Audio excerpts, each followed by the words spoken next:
Hello and welcome to the Baywatch podcast, where I try to watch every episode of the hit 80s/90s show Baywatch. Let's get started. Forever and always, I'm always here. Well, guys, it has been forever and a day since I have visited the folks at Baywatch, and I'm still at it. I promised you that I would continue with this until I have seen every single episode, and I have just watched episodes 13 and 14 of season 1, and oh my goodness, wow. I want to extend a Happy New Year to everyone. It is 2020, so this will be a new podcast for the new year here. And I am going to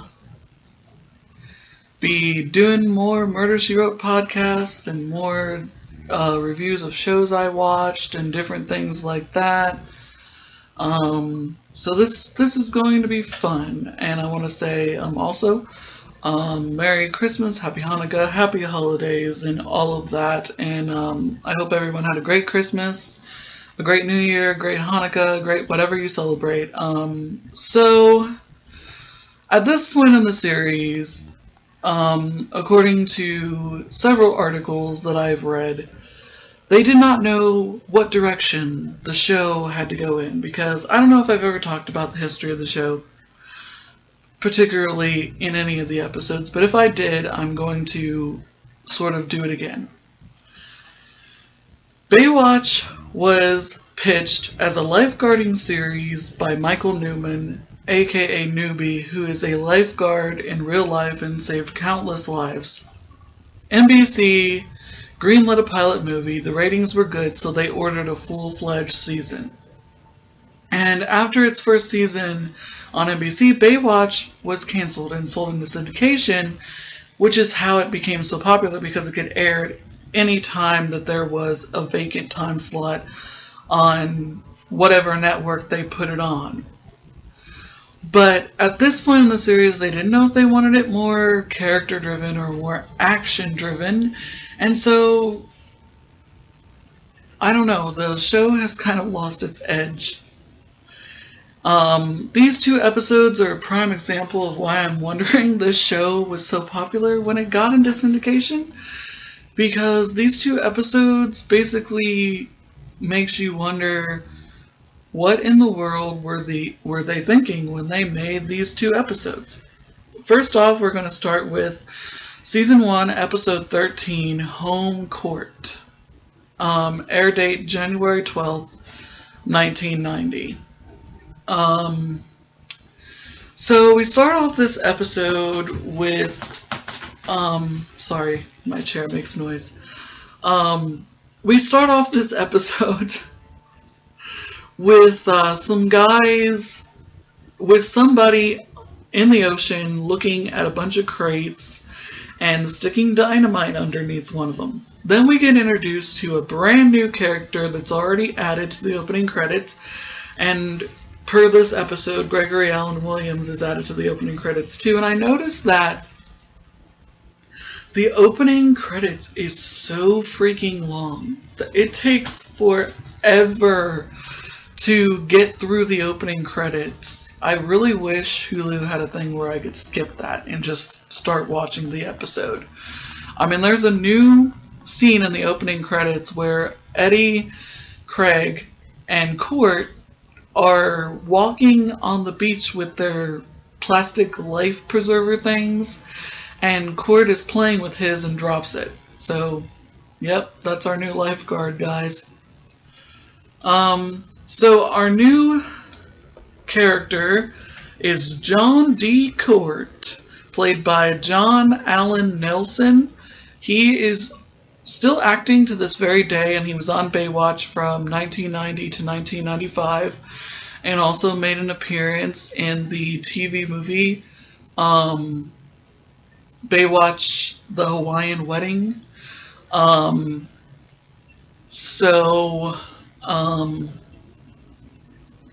He's known for being in soap operas like Loving and Santa Barbara and stuff like that. And he has one of those really distinguishedly hot bodies. And this is also marks the exit of a character, which we will get to. So after the underwater stuff that we get subjected to, we then get introduced to Court in a bar wearing a cowboy hat. He's playing pool, and this woman, I think her name's Maria, comes up to him and starts talking to him, and apparently she's there with some bikers, and the bikers don't like that she's talking to Court, so they try to beat him up, and he basically beats them up Roadhouse style and steals their bike. He then goes to Baywatch and rides his bike around Mitch's car, splashes him with water. Mitch gets out and goes, "Oh my god, it's you, I can't believe it." Apparently, Mitch and John D. Court were in the military together. Not quite sure what the backstory is there. It's really confusing to me. So he asks to have his job as a lifeguard back, because apparently he was a lifeguard years and years ago, and he just needs to pick up a few shifts to sort of make some money or whatever. And they have another guy of Mitch's. I mean, there's this big picture of them on the wall together, even though Mitch has never mentioned this guy before. Apparently he owns a surfboard shop in town, not that far from where Mitch works and lives, but Mitch never ever mentions this guy. I think his name is Sam. I couldn't really be completely sure. They're not really good at dropping names in Baywatch. So, John decides to stay at Sam's surfboard shop and talks Sam into going with him to get the crates, apparently, which is, they fell off of a boat, and it's like, this guy is like smuggling stuff in the country, like porn and fruit and all kinds of stuff, and he asks John to go retrieve it for him and gives him like $500 or something to do it. And he decides to go, and Sam decides to go with him. And since Sam is not a main character and literally has no purpose on the show, he lifts up the crate that just so happens to have the dynamite underneath it and explodes, killing him. Court immediately thinks it's the guy that sent him there, but the guy's like, "You moron, it's my stuff. Why would I blow it up? If I sent you there to get it, why would I blow up my stuff? If I wanted you killed, I would just kill you." So Mitch doesn't seem to be all that upset about this guy's death, despite being in a picture with him on the wall, like I mentioned before. And neither does John. Neither does John. It's just like, whatever. So John is using Eddie's locker, because while he's taking these shifts, and Eddie like overreacts and punches him in the face, and this does not faze John one bit. He's just like, the first one's free, the second one will cost you. And eventually him and Eddie become friends. Then we get our first and only montage of this episode, where we have a montage of John D. Court being a lifeguard and doing push-ups on the lifeguard tower, walking around, showing off his hot body, and we have a song in the background called "Too Hot to Handle." So, I guess what they're trying to tell you is, hey, John D. Court is hot, okay? And when he's walking side by side with Eddie, it just looks so funny because his body is more muscled than Eddie's, so Eddie looks sort of wimpy in comparison. So then we have possibly the worst subplot plot in an episode I've ever seen, and that's to take away from the main plot. And someone actually had to sit down and write this in a script for these people to act. Shawnee is upset because she got a really bad sandwich from this guy who apparently sells sandwiches in a cooler around the beach. So she takes Jill and has Jill start up a sandwich business with her. And according to IMDb and several Baywatch fans, this is Trevor's last credited episode. Trevor's played by Peter Phelps. And this is his last credited episode. When they're making sandwiches, he comes into the room and he goes, "Can I have a sandwich? I didn't have any lunch." And Shawnee goes, $3. And he goes, "I don't have any money." So Shawnee takes the sandwich from him and says, "Then no sandwich." And he walks off into oblivion. This is like his last words, his last dialogue, his last screen appearance, and he is just gone. He is not seen nor mentioned again, like he was never there. And it's really sad. I mean, he's still acting today. He's been in the Canadian soap opera Home and Away, one of the longest running soap operas in Canadian history, I hear. And he's still acting today, so good for him.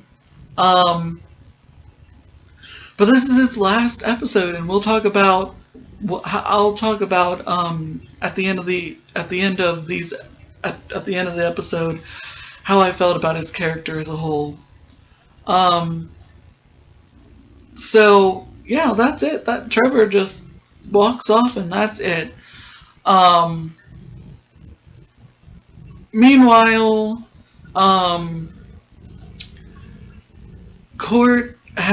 John has a date, and it doesn't seem to faze him. Someone's trying to kill him, and he doesn't seem to care.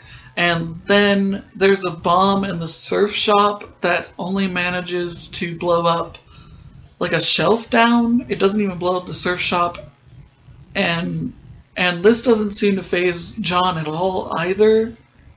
I mean, the show goes out of its way to portray that, oh, he's hot, he's dangerous, he has no plankton disregard for anyone but himself, but he's a character.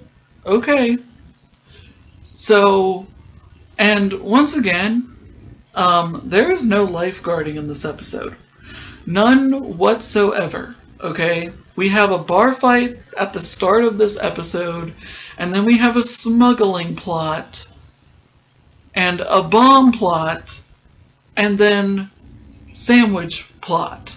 I mean, wow, I cannot even believe it. When I watched this episode, I literally was like staring at my screen wondering, why did someone write this way? So, eventually John and Eddie go back to the scene of the crime, which I guess, since Goner hates water, he hasn't been there to investigate it. Someone was blown to smithereens, but I guess that doesn't matter. They dive underneath and they find the fragments of the bomb, and John is like, "Oh, I know this. This is from the Navy.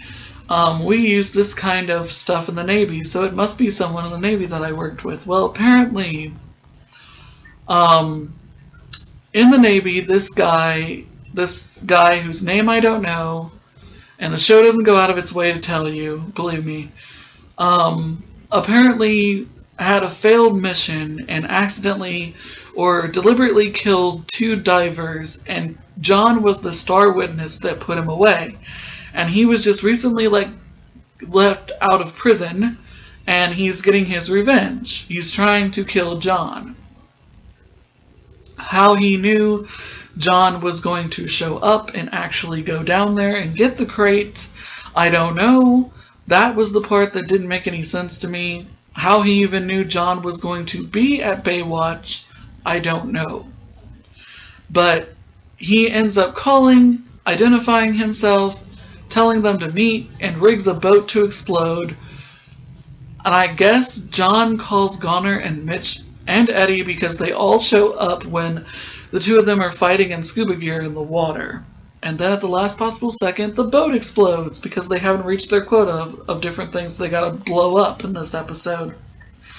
So then, apparently, I guess, the owner of the surfboard shop has left the shop to John, and he wants Eddie to sell it or keep it. But I guess Eddie doesn't keep it because it's never mentioned again, at least not in the next episode. And he goes off with Maria on the bike to go have an extended vacation with her because that's what he does. And that's it. That's how that episode ends, and I just could not believe it, you know? I was like, what? You know, like, why? It is just so messed up. But before I tell you exactly how I feel about it, let's go into the next one. The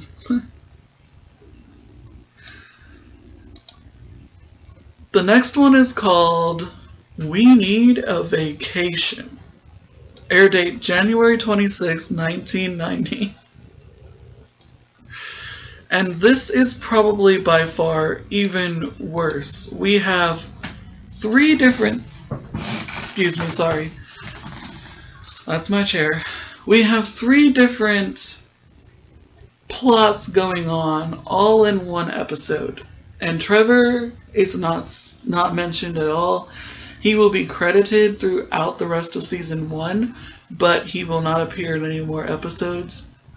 Like, the last episode, episode 13, was his last episode. So, we start off this episode with a guy fishing, and he's fishing really close to the shore. And I'm like, well, I don't know that much about fishing, but I can honestly say that he's not going to, you know, find any fish right there close to where the waves are coming in. And John Decourt is apparently a full-fledged lifeguard now and has come back from his vacation. And he's sitting at his lifeguard tower and comes to relieve Craig, and Craig is like, you were supposed to come relieve me at 2. I have a meeting in court and I have all this stuff I gotta do. I got like a debriefing and all this other stuff, and I don't have time for this. And meanwhile, at the foot of the lifeguard stand, Shawnee is teaching CPR to a bunch of kids. And she asks Hobie to come volunteer. And when she breathes into his mouth, for him it's like a form of kissing, and he's in heaven. Hobie wasn't in the last episode. So he begins to have a crush on Shawnee. And he's 13 years old, so this storyline is so highly inappropriate. So, before Craig can leave, the guy that was fishing that we saw at the start of the episode goes, "Hey lifeguards, come here and look at this. I got something on my fishing line." And it's a bomb. Yeah, I know. Sensing a theme yet? And this bomb is like from World War II or something. And Craig is like, we gotta get the bomb squad out here. You know, bad things can happen. You know, we gotta figure out how to do this. And John just takes Craig's shoe and throws it at the bomb, and then jumps down and it explodes. And it's like no one else is hurt. No animals are falling on the beach. No one was hit by debris from the sand or anything. And it's just like, yeah, okay, whatever. And Shawnee and the kids run over and go, "What was that? What did you just do?" And he's like, "Taking care of business." And Craig goes, "I need a vacation."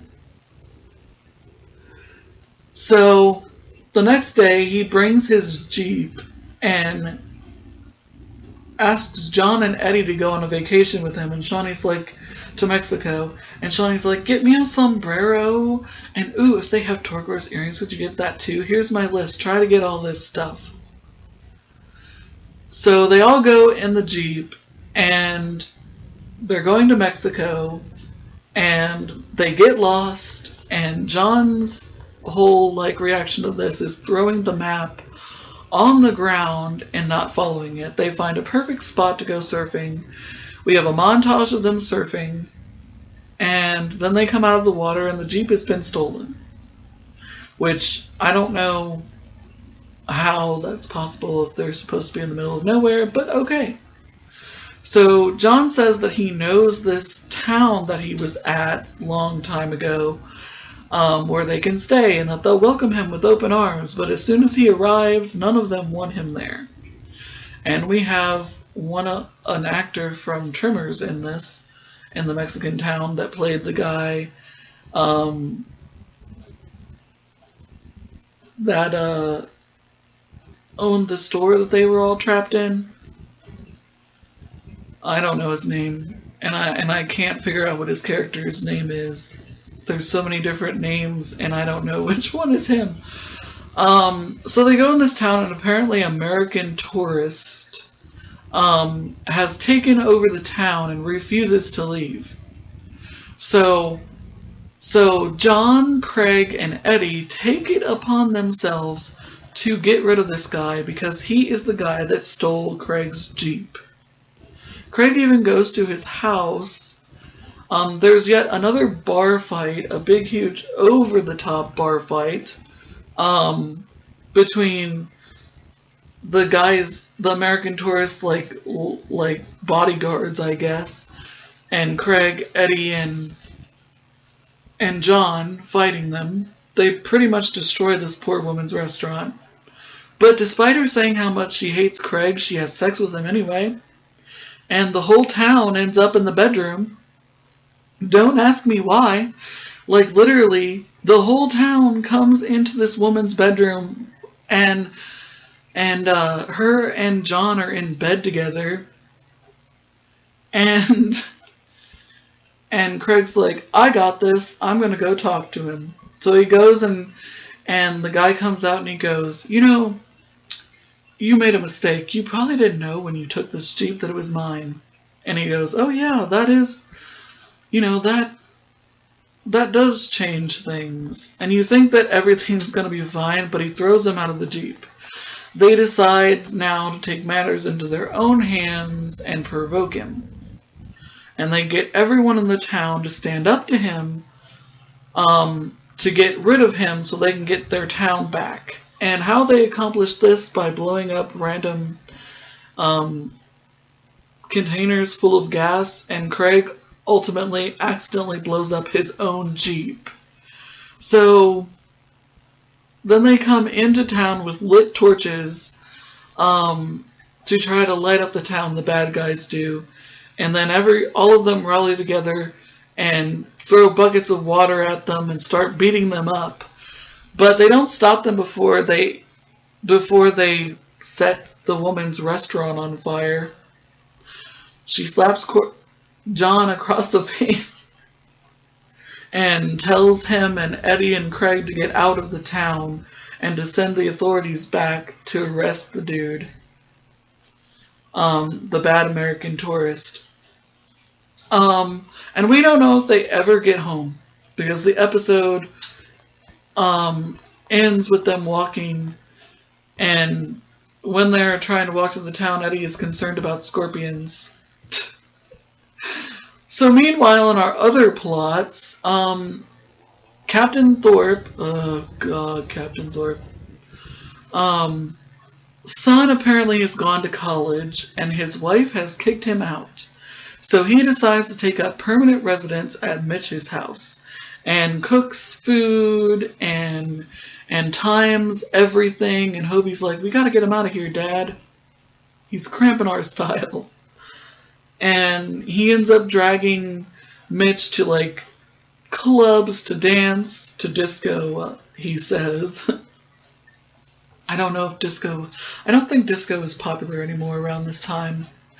Um, and he's generally driving Mitch crazy, and meanwhile, Hobie is completely and utterly crushing on Shawnee, and he spends time with her in her lifeguard tower and says she's the best lifeguard ever. And she's like, really? I am? Well, so far, you haven't proved that to me, but okay. So Hobie carries her equipment, and there's a montage of him sort of admiring her from afar, and like, oh, she's so beautiful. He then even goes in someone's flower garden and picks flowers, and Mitch comes in and is like, since when are you into flower arrangements? And he goes, it's for a girl, Dad. And he goes, she's a woman. She's older than me. And Mitch says, oh, go for it. Be in by 9. Mitch, isn't he a great father? He ranks up there with Al Bundy. I mean, this is like a complete and utter disaster that he doesn't even ask him, who is it? How old is she? You know? He's just like, yeah, go for it. Just be home at 9. So he goes to Shawnee's apartment and they're playing chess. And Hobie goes, you know, if I was your boyfriend, I would not leave you alone by yourself when I went somewhere. I would take you with me. And I would carry your equipment to your lifeguard stand every day. And Shawnee stupidly says, you do that already, Hobie. And after she goes and gets them some more cocoa and sits down, Hobie literally leans over the chessboard and kisses her like for real. He's a 13-year-old show. This is so wrong on so many levels. And then, like, when Shawnee reacts like, oh my goodness, he kissed me. What do I do? It's like she seems completely oblivious to what's going on when it's painfully obvious. So anyway, so she goes and finds Hobie and she goes, I'm not mad that you kissed me. And Hobie goes, well, you probably want to kill me. And she goes, no, I don't. And I'm like, what? And she goes, you know, most people go their whole lives without anyone falling in love with them. And I got 2 guys. And Hobie goes, well, you were dating Eddie first, and he probably would feel really bad if you dumped him for a 13-year-old. And I'm like, is she encouraging him? Is the show playing this straight? This is so wrong on so many levels. It just is. And she goes, we'll just be best friends, and we won't tell Eddie about this at all. So meanwhile, Captain Thorpe comes to the conclusion that he loves his wife, he doesn't want to divorce her, and I guess he goes home. But he also buys a car. I guess he's going through a midlife crisis again, because in a previous episode he wanted to, like, be in a lifeguard tower and tell boring stories all day about what he used to do when he was a lifeguard. So I guess this is his second midlife crisis episode, which was boring to say the least. So that's the episode. I mean, wow. So far we have not gotten to any good ones, and I seriously have not figured out how this show became successful.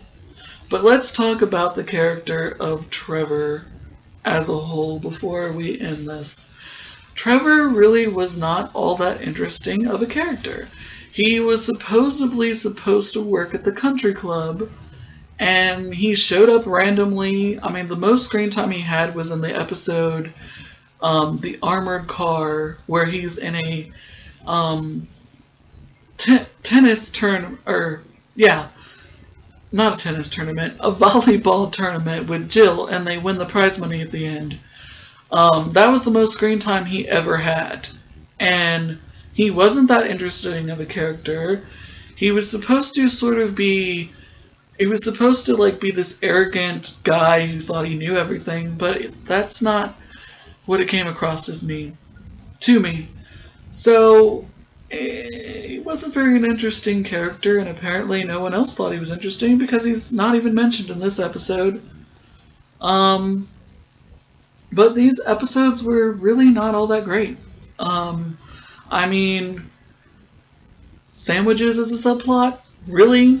I mean, believe me, it's not the worst thing I've seen in a show, but it ranks up there with some episodes I've seen. But that's about all I have to say about the first one. Like, I can't, like, all the bomb stuff and then the sandwich subplot, really weird. And then the whole vacation in Mexico, fighting a random guy who has the town hostage. I mean, it was just really weird.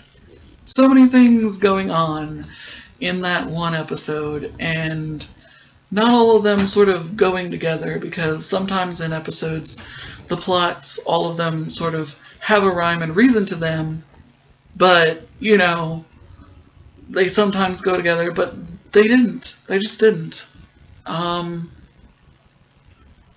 But I hope you enjoyed listening, and more Murder, She Wrote podcasts and other things are on the way, so thanks for listening, and remember, forever and always, I'm always here.